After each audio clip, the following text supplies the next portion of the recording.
Welcome to Inside English. Step inside the world of stories, language, and ideas. Hello, everyone. Welcome back to Inside English. I'm Emma, and I'm so happy you're here with me today. How are you? I hope you're doing well. Today is a special day. We're going to talk about a beautiful story. A story about love, about shame, and about freedom. Have you ever made a mistake? A big mistake? And people know about it? Everyone sees it? How does that feel? Heavy, right? Like a weight on your heart.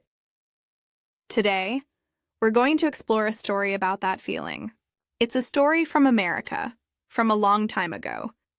The year is 1850. The writer is Nathaniel Hawthorne, and the book is called The Scarlet Letter. This story happens in the 1600s in a small town in America. The people in this town are very strict. They follow many rules. They believe in God very much, and they don't forgive mistakes easily. The story is about a woman. Her name is Hester Prynne. Hester is young, she is beautiful, and she is alone. Her husband is far away in another country. Maybe he is dead. Nobody knows. One day something happens. Hester has a baby, a little girl. But Hester has no husband with her. The people in the town are very angry. They say Hester did something bad. She broke the rules, and so they punish her. How? They make her wear a letter on her dress. The letter A big red letter. Red like blood. Red like shame. What does the A mean? It means adultery. It means Hester loved someone who was not her husband.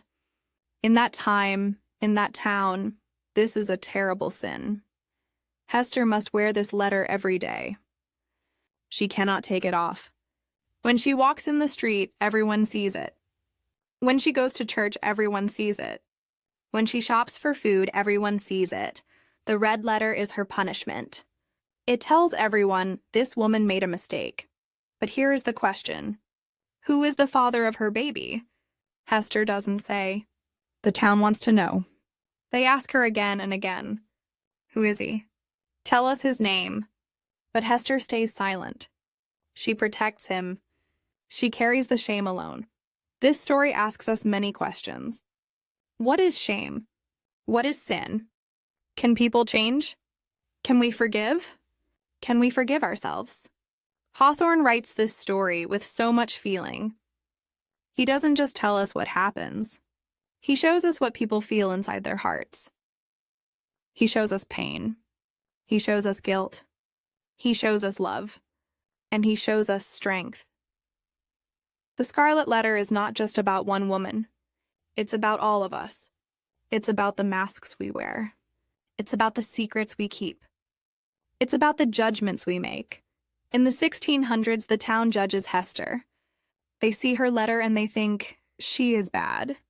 But Hawthorne asks us to look deeper. He asks us to see Hester's heart. He asks us to feel her pain. And he asks us, who are we to judge? This story is famous all over the world. People read it in schools. People study it in universities. Why? Because it touches something deep inside us. Something about being human. We all carry things, don't we? Maybe not a red letter on our dress, but inside our hearts. Guilt, shame, regret. Things we wish we could change. And so this story speaks to us. Even today, even now. Even though it was written more than 170 years ago. Today we're going to walk through this story together. We're going to meet Hester. We're going to meet her daughter, Little Pearl. We're going to meet the other people in her life. And we're going to feel what they feel. We're going to talk about symbols. What does the red letter really mean? What does the forest mean? What does the sunshine mean? And we're going to talk about themes. Big ideas. Like what is guilt? What is freedom? What is identity? I want you to listen with your heart today, not just with your ears. Feel the story. Let it move you. Are you ready? Let's begin. Let me tell you about Hester Prynne. The story opens with a scene. A crowd of people stands in front of a prison. They wait. The prison door opens. And Hester walks out. She holds her baby in her arms. The baby is 3 months old. Her name is Pearl. On Hester's chest, there is a red letter A. She made it herself. She used red cloth and gold thread. It's beautiful, but it's also terrible. The people stare at her. Some women whisper, "Look at her! She should be ashamed. She deserves worse." But Hester walks with her head up. She doesn't look down. She doesn't cry. She is strong. The leaders of the town make her stand on a platform. It's called the scaffold. Everyone can see her there. She stands for 3 hours, in the hot sun, with her baby. And everyone watches. This is her punishment. Public shame. One man looks at her from the crowd. He is old, he has strange eyes. Hester sees him and her face changes. She knows him. He is her husband, but he left her 2 years ago. He went to England. He said, "I will come back soon." But he didn't come back. Hester thought he was dead. Now he is here. He sees her shame. He sees the baby. He understands everything. Later, this man visits Hester in prison. He is a doctor. People call him Roger Chillingworth. But that is not his real name. He talks to Hester. He says, "I know you loved another man. Tell me his name." Hester says, "No, I will never tell." Chillingworth says, "Then I will find him myself. And when I do, I will make him pay." His eyes are cold, full of hate. Hester feels afraid. Not for herself. For the man she loves. Who is that man? Let me tell you. His name is Arthur Dimmesdale. He is the minister of the town. A minister is a church leader. He speaks about God. He tells people how to live good lives. Everyone loves Dimmesdale. They think he is pure. They think he is holy. They don't know the truth. The truth is, Dimmesdale is Pearl's father. He loved Hester, and she loved him. But now Hester wears the red letter, and Dimmesdale wears nothing. His sin is hidden, but inside his heart, he suffers. The guilt eats him alive. He stands in church every Sunday. He preaches about sin, about guilt, about confession, and every word cuts his heart like a knife. He cannot eat. He cannot sleep. He becomes thin. He becomes weak. People say the minister works too hard. He is so devoted to God, but they don't know. He is dying inside. The secret is killing him. Chillingworth, the old doctor, lives with Dimmesdale. He says, "I want to help you." But really, he wants to find out the truth. He watches Dimmesdale. He studies him, and slowly, Chillingworth discovers the secret. He sees the guilt in Dimmesdale's eyes. He understands. And his heart fills with poison. Chillingworth becomes a kind of devil. He doesn't want to help Dimmesdale. He wants to torture him. Day by day, little by little. He whispers things. He asks questions. He makes Dimmesdale feel worse. Meanwhile, Hester lives at the edge of town. In a small cottage. She sews clothes for people. She is good at it. People need her, but they still hate her. She walks through the street. People move away. Children point at her. They say, "Look, the woman with the red letter." But Hester doesn't run away. She stays. She works. She helps poor people. When someone is sick, she brings food. When someone is sad, she sits with them. Slowly, something changes. Some people start to see her differently. They think, maybe the A doesn't mean adultery. Maybe it means able. She is able to help. She is able to love. And what about Pearl? Little Pearl grows up. She is a strange child, wild and free. She doesn't act like other children. She runs in the fields. She talks to flowers. She dances in the sunshine. Hester loves her. But sometimes Pearl scares her. Pearl is like a mirror. She reflects Hester's sin. She asks difficult questions. One day, Pearl asks, "Mother, why do you wear the red letter?" Hester says, "I wear it because I must." Pearl asks, "Will I wear one too when I grow up?" Hester's heart breaks. Pearl also asks, "Why does the minister put his hand on his heart? She sees Dimsdale do this all the time. Like something hurts him there. Hester cannot answer. How can she explain? Years pass. 7 years. Hester is tired. She sees Dimsdale getting weaker.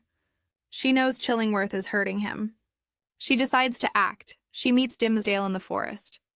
The forest is dark, but it's also free. Away from the town. Away from the rules. Hester says, "Arthur, we must leave.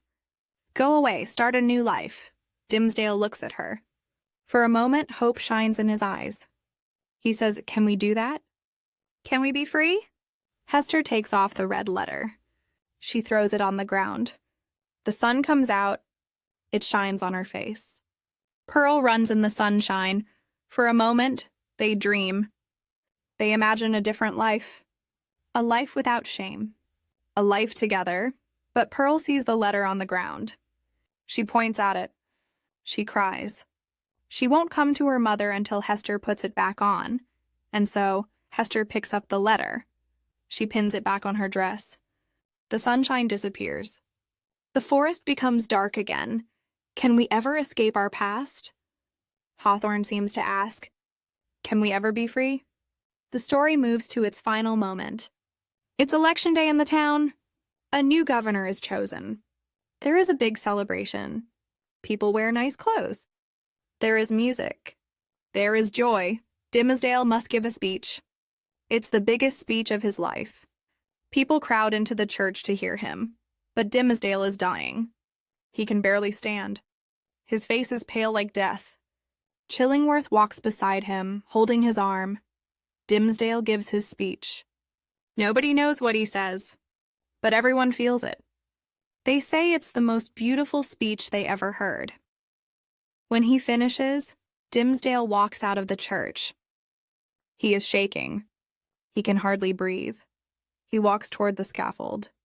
Remember the scaffold? Where Hester stood 7 years ago? Dimsdale climbs up. He calls out, "Hester! Pearl, come here!" The crowd is silent, shocked. What is happening? Hester and Pearl go to him. They stand beside him. Dimsdale says, "People of the town, look at me. I am the one. I am the father of Pearl. I am the man who sinned with Hester. For 7 years I hid. But now I confess." He tears open his shirt. On his chest there is a mark. Some people say it looks like a red letter A, burned into his skin. Did he put it there himself? Did God put it there? Hawthorne doesn't tell us clearly. It's a mystery. Dimsdale falls down. He is dying. Hester holds him.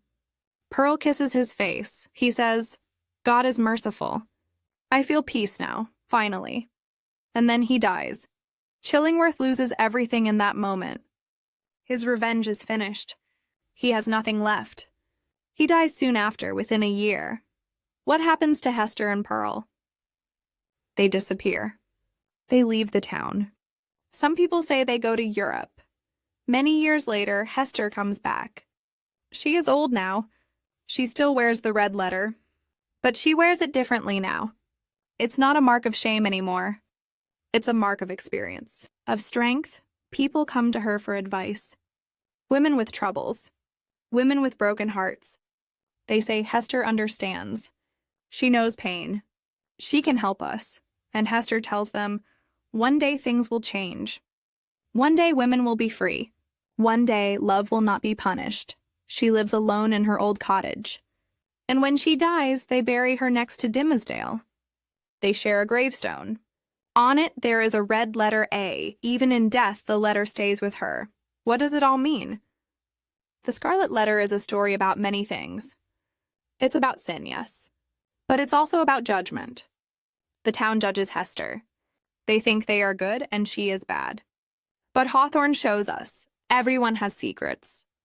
Everyone has sins. Some are just more visible than others. Hester's sin is on the outside for everyone to see.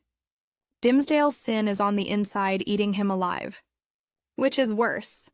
Hawthorne asks us to think about this. The story is also about identity.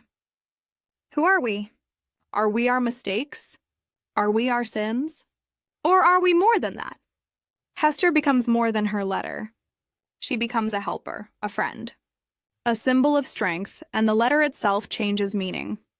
At first, it means adultery. Later, it means Abel. At the end, it means something else entirely. Maybe angel, maybe authentic, maybe simply Hester. This is the power of symbols. They can change. They can grow. They can mean different things to different people.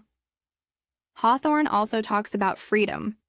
What does it mean to be free? Dimmesdale thinks he is free because he hides his sin. But he is trapped. Trapped by guilt. Trapped by fear. Trapped by lies. Hester seems trapped because everyone sees her sin. But she is more free than Dimmesdale. Why? Because she lives in truth. She doesn't hide. She accepts her punishment. And in accepting it, she rises above it. The forest represents freedom. In the forest, Hester takes off her letter. The sun shines. But it's a temporary freedom. They cannot stay in the forest forever. They must go back to the town. Back to reality. True freedom, Hawthorne seems to say, is not escaping our problems. It's facing them, living through them, and becoming stronger because of them. And what about love? Is the love between Hester and Dimmesdale wrong? The town says yes. The church says yes. But Hawthorne doesn't judge them harshly. He shows us their humanity, their feelings, their suffering. He asks us, is love ever really wrong? Or is it the world around us that makes it wrong? Pearl is another important symbol. She is the living result of Hester's sin. But she is also beautiful. She is life. She is joy. She is truth. Pearl doesn't understand lies. She doesn't understand hypocrisy. When Dimmesdale won't stand with them in public, she knows something is wrong. When Hester takes off the letter, Pearl knows it's false. Children see truth. They feel it. Pearl represents that pure, unfiltered vision of reality. This story is sad. It's heavy, but it's also hopeful. Why? Because Hester survives. She suffers, yes. She carries a terrible burden, but she doesn't break. She grows. She becomes wise. She becomes compassionate. She becomes strong. At the end, she chooses to come back. She chooses to wear the letter again. Not because she has to, but because it's part of her story now. Part of who she is. She transforms her shame into strength. Her letter becomes a badge of honor. This is powerful. Hawthorne wrote this book in 1850. America was changing. People were questioning old rules. Women were starting to speak up. Slaves were fighting for freedom.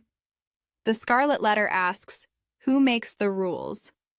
Who decides what is right and wrong? And what happens when the rules are too strict? Too cruel? These questions are still important today.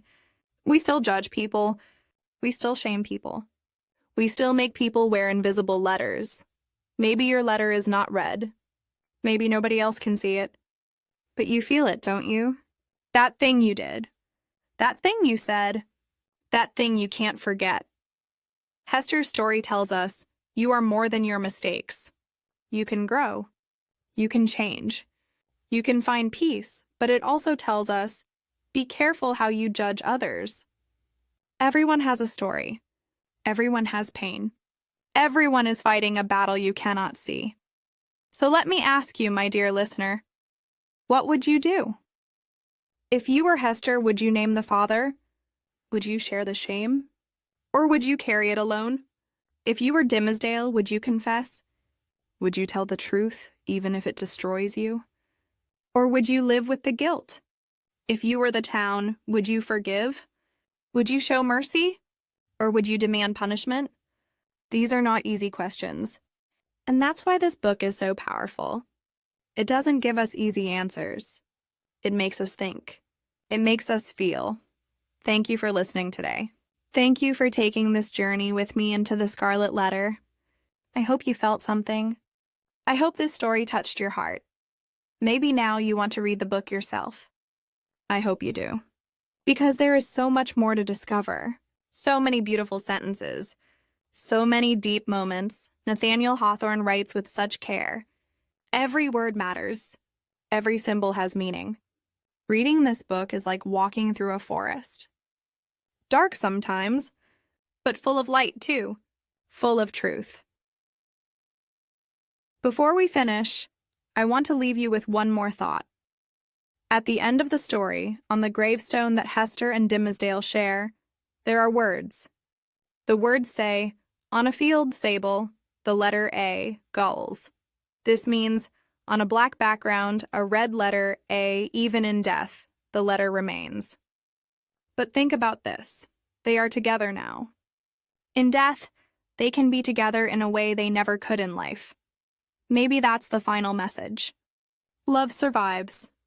Even when everything else falls away, love survives. So carry your letters, my friends. Whatever they are, carry them with grace, with strength, with hope. And remember, you are not your mistakes. You are not your shame. You are so much more. Thank you for being here with me today. Until next time, take care of your hearts. Read deeply. Feel deeply. Live deeply. This is Emma from Inside English. Goodbye for now.